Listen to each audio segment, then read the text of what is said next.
বিসমিল্লাহির রহমানির রহিম। ভাই ও বোনেরা যে যেখান থেকে আমাকে দেখছেন এবং শুনছেন, আপনাদের সবাইকে আমার সালাম, আসসালামু আলাইকুম। আশা করি আপনারা ভালো আছেন, আমিও ভালো আছি। UK property gossip by Tasmina YouTube চ্যানেলের পক্ষ থেকে জানাই শুভেচ্ছা।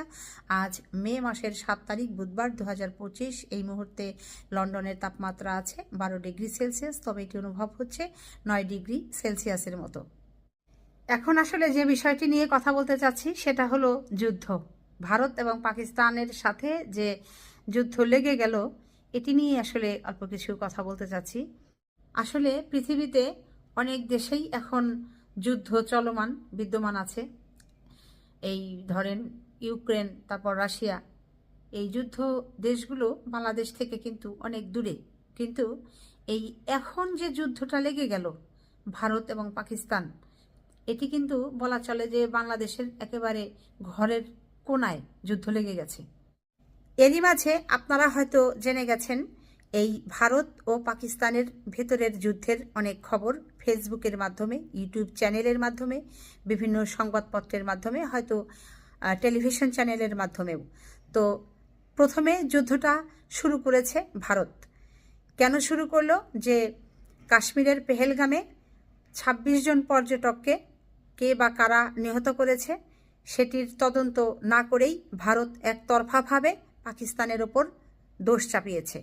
অবশ্য পাকিস্তান কি বলেছিল? যে এটির তদন্ত করা হোক, তদন্ত করে দেখা হোক যে এটি পাকিস্তান আদৌ করেছে কিনা।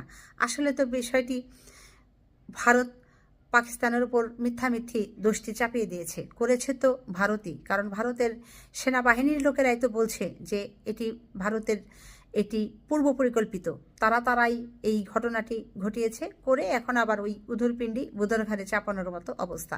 তো যাই হোক, ওখান থেকেই যুদ্ধের কথা শোনা যাচ্ছিল। শেষ পর্যন্ত আজকে সেই যুদ্ধ লেগেও গেল। তো যুদ্ধটা প্রথম শুরু করেছে ভারত বা পাকিস্তানের উপরে ক্ষেপণাস্ত্র ফেলেছে। কোথায় ফেলেছে?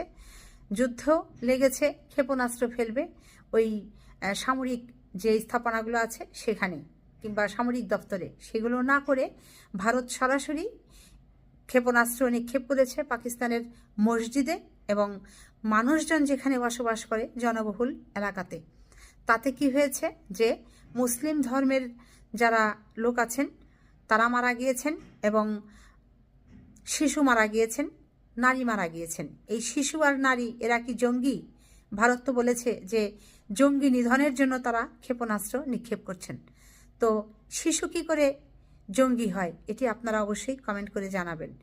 অপরদিকে পাকিস্তান যেটি করেছে, ভারতের 5টি ক্ষেপণাস্ত্র যুদ্ধ বিমানকে ভূপাতিত করে দিয়েছে। ভারত এই 5টি বিমানের 3টি যুদ্ধ বিমান ক্রয় করেছিল ফ্রান্স থেকে, অপর 2টি বিমান ক্রয় করেছিল ভারত রাশিয়া থেকে। অনেক কোটি কোটি অর্থের এই যুদ্ধ বিমান পাকিস্তান আজকে যুদ্ধের প্রথম দিনেই ধ্বংস করে দিয়েছে।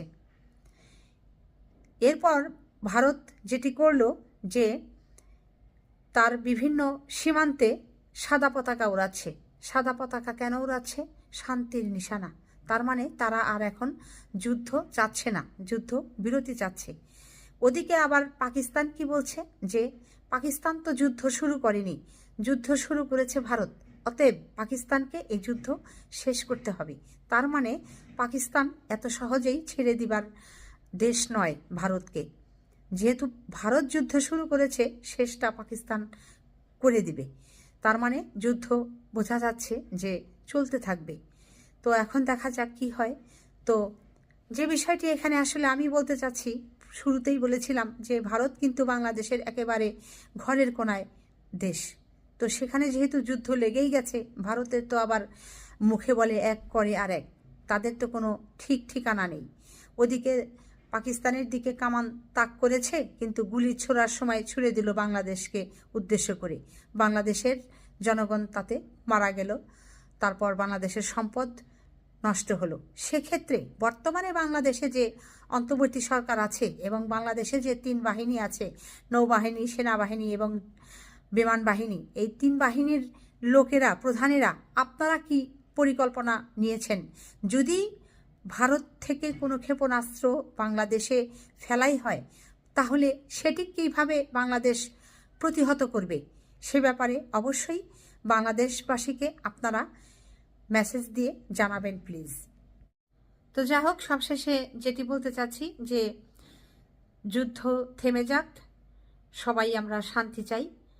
সেই সাথে পাকিস্তানে এই ভারতের ক্ষেপণাস্ত্রে যারা নিহত হয়েছেন, নিহত সকল শিশু, নারী, পুরুষ সবার আত্মার শান্তি কামনা করছি।